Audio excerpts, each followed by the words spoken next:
Hey guys, welcome back to Shadows of the Soviet Screen, the podcast where Zoie and I will look at Soviet and post-Soviet cultural productions, and we're just looking at those through the lens of historical ideas that we've just been touching on this semester so far. Today's episode, we're going to focus on Andrei Tarkovsky's Ivan's Childhood movie, a 1962 film that tells us the story of a 12-year-old boy who was working as a scout behind German lines during the Second World War. Today, we're going to just explore how the movie engages with Soviet narratives about war, national identity, trauma, and overall cultural memory. And we're just going to be looking into 3 of the course readings that we've went over so far this semester, and those are Sheila Fitzpatrick's War and Its Aftermaths, Francine Hirsch, Towards an Empire of Nations, and Alexei Yurchak, Soviet Hegemony of Form. Each one of these readings that we picked kind of give us a different lens into how this movie, Ivan's Childhood, both fits into and complicates Soviet ideology and cultural expectations during the Khrushchev thaw, which just to reflect, that was kind of a period from the mid-1950s to the mid-1960s within the Soviet Union that was marked by a relaxation of censorship and repression under Khrushchev's leadership following Stalin's death that took place in 1953. So before we dive in, let's just go ahead and talk about why we chose this movie. So Ivan's Childhood just opens up with a really bright and warm landscape. Even though the movie is in black and white, you can tell that it's kind of like a dreamlike sequence.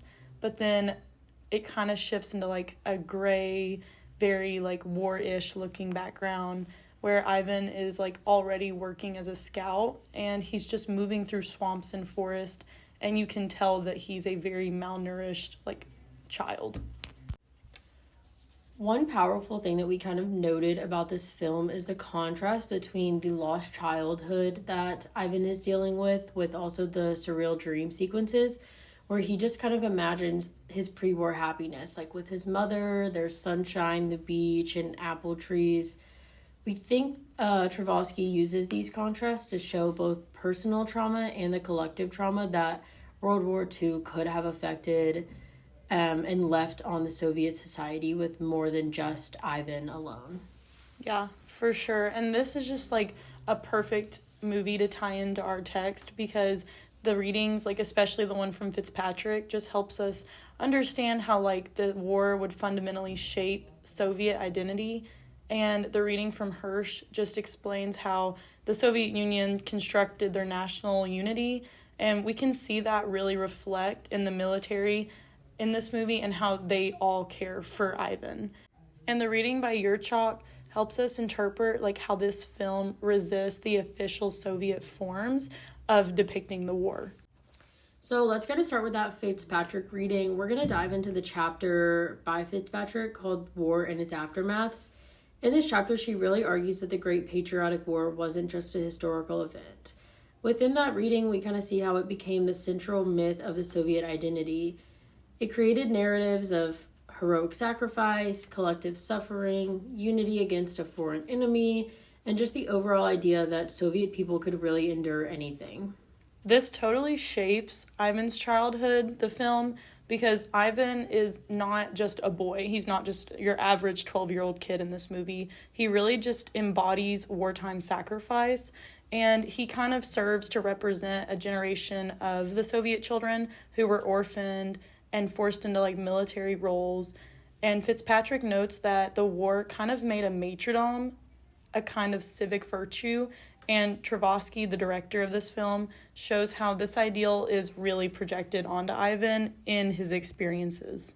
Yeah, like even the officers treat Ivan as almost symbolic. Like they struggle between wanting to protect him as a child, but then also recognizing his youthfulness as a scout. This really fits into Fitzpatrick's point that the war blurred boundaries between childhood and adult duty. Everyone kind of had to contribute.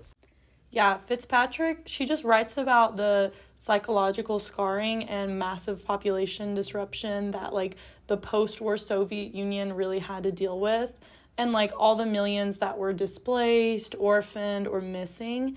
And this is just shows the discussion of trauma and loss, that Ivan is just like one of these children, that Tarkovsky is just using him to show like really the war's aftermaths in like a very personal setting, and just putting it as a moment rather than like a memory that these people have in the back of their minds.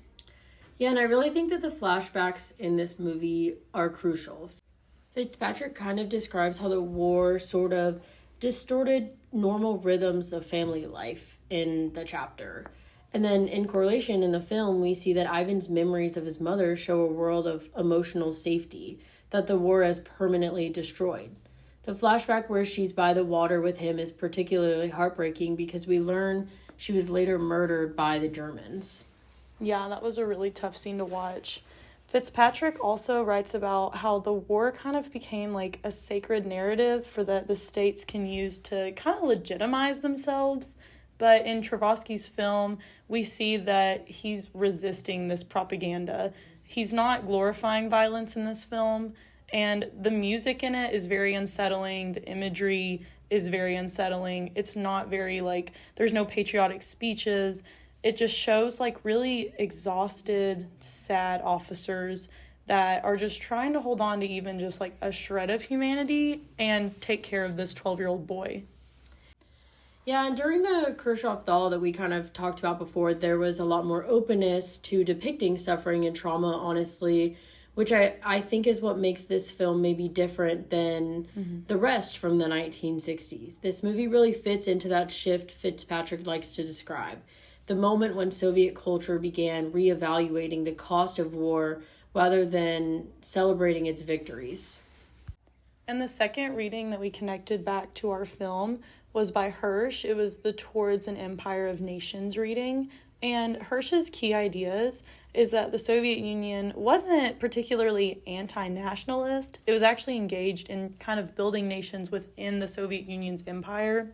Hirsch describes the Soviet Union as more of an empire of nations, and this is just where each ethnic group was categorized and kind of like represented in the Soviet Union. Yeah, you can really see this in Ivan's childhood through the diversity of the soldiers. While the film doesn't necessarily foreground ethnicity, it does show a group of men from different Soviet republics working together, which reflects Hirsch's argument that wartime unity was built on the idea of a multi-ethnic brotherhood. Exactly, I totally agree. Hirsch explains that the Soviet state promoted the idea that all Soviet citizens, and this is regardless of their nationality, it just kind of promotes the idea that they were equally invested in defending the Soviet homeland. The officers in the film, they just become a martyr for this. They aren't shown as any kind of representatives for specific nationalities, but they're just kind of like, as a collective, they represent like the Soviet Union's identity. Yeah, and Hirsch also talks about how the war intensified the narrative of Soviet unity. In this film, the soldiers treat Ivan like he belongs to all of them.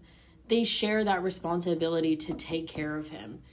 In this, we see that they're kind of constructing a surrogate family that reflects that imagined community Hirsch says that the USSR tried to create.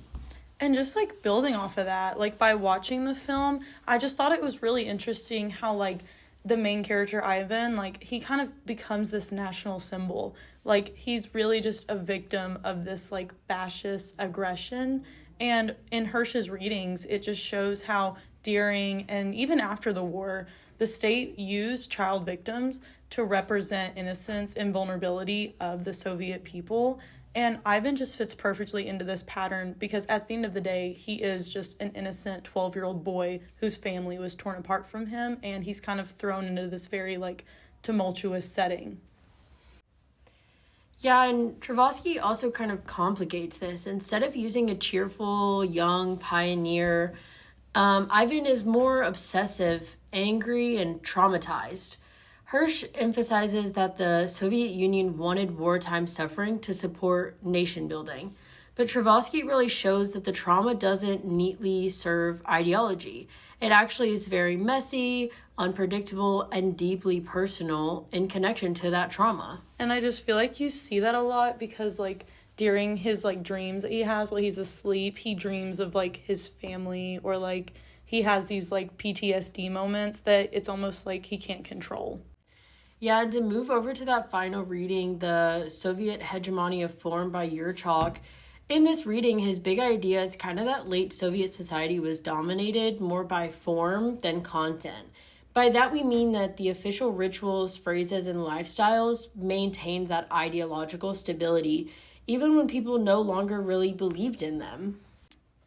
And, like, Yurchak, most of his work focuses in the late Soviet period, but we can still apply, like, these concepts of the hegemonic forms to, like, this film, and since it's in, like, the war genre, because by the early 1960s, most of the Soviet war films usually followed, like, a very predictable form. Like, they showed a lot of heroic soldiers, love of the homeland. They had happy endings, where obviously this film does not. It has a very sad, emotional, kind of ambiguous ending. And the, like, traditional predictable films really just followed a lot of, like, emotional restraint, where in this one, at the end of the film, even though there's not a lot of words said, you can kind of pick up on a very emotional response. Yeah, and kind of like Sophie touched on, this movie, Ivan's Childhood, breaks these forms. Tarkovsky introduces dream sequences, subjective memories, and just really a new type of cinematography. Things that didn't necessarily fit the Soviet ideological form. Mm-hmm. Using Yurchak's framework, we can say positively that Tarkovsky is disrupting the expected form while still technically operating within that war film genre. Yeah, because Yurchak also kind of discusses in the reading about how Soviet citizens, they often kind of performed official forms without really believing the content. The officers in the film, they behave kind of the same. They follow typical military protocols, but then we'll see moments of, like, vulnerability, like the lieutenant flirting with Masha, the nurse, and the quiet despair and the desire to protect this 12-year-old boy.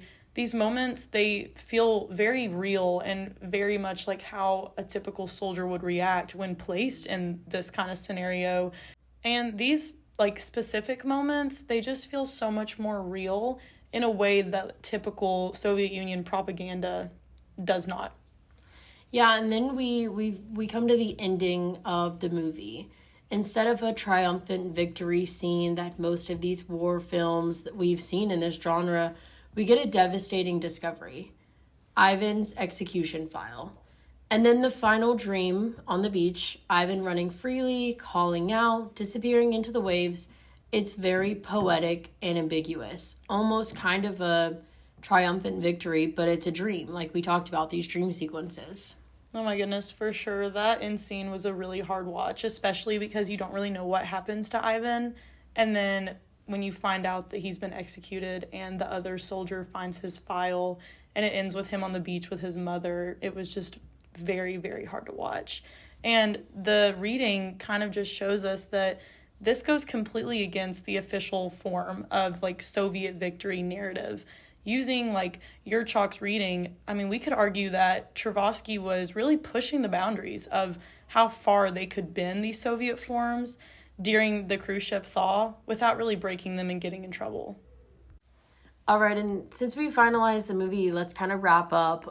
What becomes clear in this movie is that it's doing far more than telling a wartime story that we've seen during this period. Mm-hmm. Tarkovsky uses Ivan as a symbolic intersection between personal trauma, national identity, and the ideological forms of the Soviet culture. When we put this film into a conversation with the readings, Fitzpatrick, Hirsch, and Yurchak, the depth of what this movie is really saying and meaning becomes even richer and more defined. Oh, for sure. Yeah, there's so many layers to this movie, especially when you put it in the context of, like, when it came out and who was directing it. The reading from Fitzpatrick, it just really helps us see that, like I said earlier, Ivan is not an individual child just caught in this chaos of war. He's really just, he fits into this larger pattern that kind of defines, like, the Soviets' 20th century And this is just the idea that war created a generation shaped by instability and loss and sacrifice, all of these things caused by the war that Ivan is caught up in. And just from Fitzpatrick's reading, we understand that this film just is part of a cultural reckoning with the human cost of the Great Patriotic War. It doesn't show any kind of glorification of sacrifice in the way that like a Stalin-era film would. Instead, the director, Tarkovsky, he kind of asks what happens when a society tries to like build their future on these like shattered, traumatic children's emotional lives. And their youngest members have severe PTSD and they've been affected so greatly by this war. What's going to happen to society moving forward? Yeah, agreed. And to push this even further, we can bring in that Hirsch reading. She shows that the Soviet Union was framed upon the belief that it is an empire of nations, a collective project where unity was essential to its legitimacy. In this film, the officers are protecting Ivan not just because he's a boy, but because he is representing the innocence of the Soviet people as a whole. And those innocence and the people is what they believe they are fighting to preserve. They're fighting to preserve that innocence that was once there. Yet the tragedy is that the Soviet project cannot actually preserve him. His death was conveyed so quietly and matter-of-factly in the final archive scene becomes this commentary on the limits of the Soviet ideological promise. Yeah, that last scene where he's just looking at all the other people who have been executed, and unfortunately he does get to that file, and it is Ivan's. That's a great point, Zoe, because this is kind of really where the Yurchak reading kind of reframes what Tarkovsky is doing with the film, because Yurchak kind of talks about the Soviet culture operating through these forms, and these are just like predictable narratives, and they just kind of had to be performed regardless of whether or not people kind of still believed in them, kind of like traditional traditions, I guess. And Ivan's childhood, like this film just really broke through these forms. It really just gave us an insight of like a war film with no triumph, no happy ending, a hero without a victory, and just a martyr with no propaganda. The dream sequences are kind of like acts of rebellion almost against like what wartime cinema was really supposed to look like, because kind of like how Yurchak says, Tarkovsky stretches the hegemony of form to its limits, and this is just proving that genuine emotion and personal truths can exist even inside of this Soviet Union's rigid and ideological framework. Yeah, so when we kind of put all this together, the movie, the readings, this film really becomes a lens for understanding not just the wartime trauma, but the deeper contradictions that people had to deal with in connection to their Soviet identity. Mm-hmm.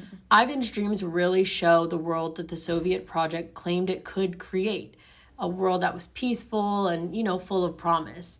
His reality shows the world that it actually produced, one marked by violence, disruption, and damaged lives, all these traumatic endings and lives ruined. Tarkovsky really doesn't spell this out explicitly, but the contrast between the dream sequences and the areas of reality really just show that and say everything. Yeah, Zoe, I completely agree, because you knew when Ivan was kind of in that dreamlike state, because it almost felt warm and comforting as opposed to whenever he would be pulled back into the harsh reality that he's living in now. Yeah, exactly.